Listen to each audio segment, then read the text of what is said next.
chacune de nos rencontres, mon ami Claude me parle d'une rivière slovène qu'il a découvert il y a quelques années et qu'il affectionne particulièrement, la Savinia. Vous connaissez tous ces instants, ces rencontres entre passionnés où le temps semble s'arrêter et pendant lesquelles les histoires de chacun alimentent l'imaginaire de l'autre. Finalement, séduit par les descriptions et les perspectives qu'il énumère, je décide de me rendre sur place pour vérifier ce qu'il décrit.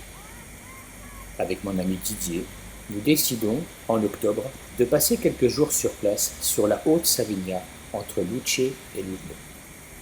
Sur place, nous découvrons la Savigne. C'est une rivière facile d'accès qui se situe au nord du pays. Elle coule dans une vallée encaissée pour la Haute-Savinia qui s'élargit en aval de Ljubno-Savigne. Elle ressemble un peu au Dessoubre franc-comtois ou la Ture alsacienne.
En aval du village de Lecce, la Savinia présente une succession de pools assez peu profonds et de petits courants. On y trouve une belle population d'ombres, de truites fario et de truites arc-en-ciel. Ce film a été réalisé en octobre et malgré la saison automnale et des températures parfois fraîches le matin, les éclosions sont nombreuses. Les poissons, en densité importante, sont actifs toute la journée. Le midi, lorsqu'il y a du soleil, ombres et arc-en-ciel gobent régulièrement. Dans les secteurs rapides, j'ai utilisé une nymphe lestée de type Pheasant-tail que m'avait conseillé mon ami Claude avec une teinte originale un peu violette que les abonnés à la chaîne retrouveront dans un montage détaillé. En mouche sèche, j'ai principalement utilisé une petite imitation à corps orange fluo, montage parachute avancé qui sera elle aussi décrite sur la chaîne YouTube. Les permis de pêche peuvent être achetés en ligne sur le site du club de Ljubno ou sur place. Attention toutefois, car le nombre de permis par jour est limité et il n'est pas possible de changer une date lorsque celle-ci est inscrite sur le permis. Il est donc recommandé de préparer son voyage avec soin en vérifiant la météo et les disponibilités sur le site web du club de Ljubno-Savigne.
secteur de pêche de la Savinia se découpe en trois parties. La Savinia 1, qui se pêche du 1er juin au 30 septembre, la 2 et 3, du 1er avril au 30 septembre pour la truite fario, et du 1er avril au 31 octobre pour l'ombre et la truite arc-en-ciel. Tous les secteurs ne se pêchent qu'à la mouche sèche sans ardillon. Sur le parcours trophy, l'utilisation d'une pointe minimum de 5x ou 15 centièmes est obligatoire, une épuisette de bonne taille également. Sur le parcours trophy toujours, pas d'hameçon gigue plombé et une longueur maximum de 3 cm pour les imitations, 5 cm sur les autres parcours.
La Savinja coule dans une vallée plutôt encaissée de sa source jusqu'à la ville de Ljubno-Savinj.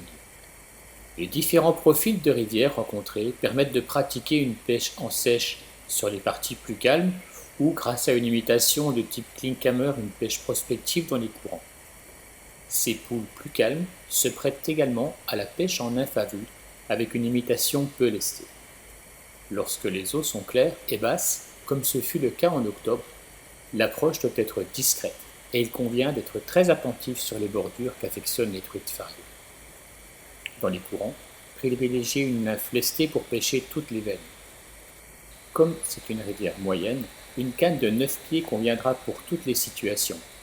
J'ai utilisé une canne de puissance 4-5 avec une soie WF4 et j'ai apprécié sa puissance lorsque j'ai capturé les grosses truites du parcours trophy.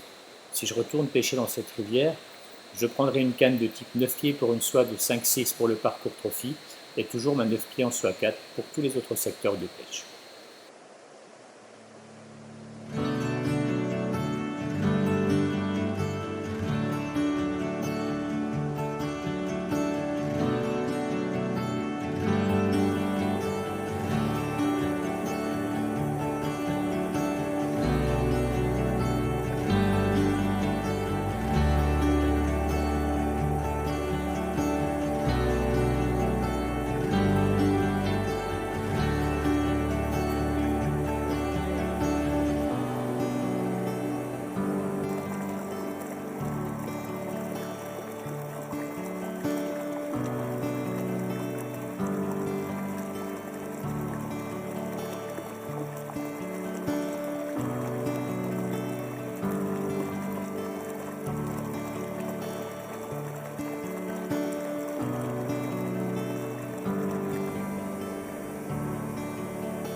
En contrebas de Nature Aventura Camp, le parcours ne se voit pas de la route. La rivière offre de très beaux secteurs où alternent courants et plats.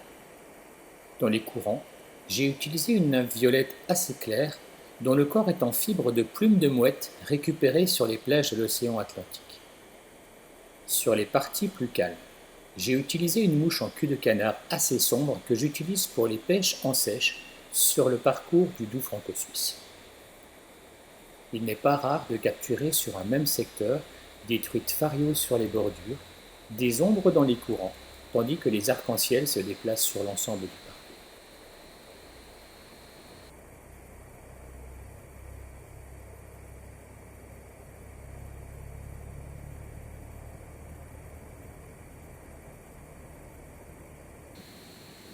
Mon ami Didier pêche avec sa mouche fétiche, la peute. Originaire de Franche-Comté, il privilégie souvent les modèles qu'il utilise toute l'année, et il faut admettre qu'il capture des poissons partout avec ce modèle passe-partout, dont le nom en franc-comtois signifie la moche. Elle peut être utilisée en mouche sèche comme en mouche noyée.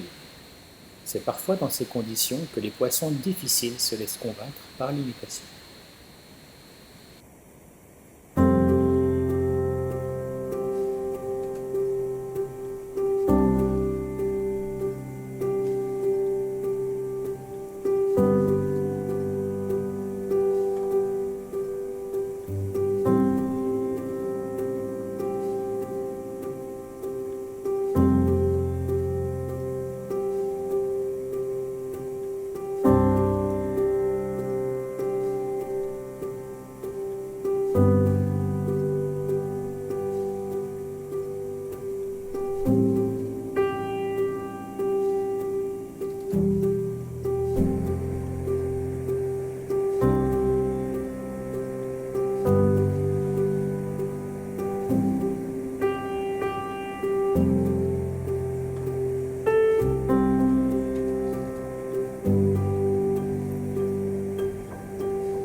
Sur le parcours Trophy, les poissons sont de très belle taille. C'est un site très facile d'accès et vous pourrez voir évoluer des truites fario magnifiques, des ombres de fort belle taille et des arcs-en-ciel énormes. J'y ai plutôt pêché en infavue et l'imitation de gamard m'a permis de capturer des poissons magnifiques de toutes les variétés présentes sur le site.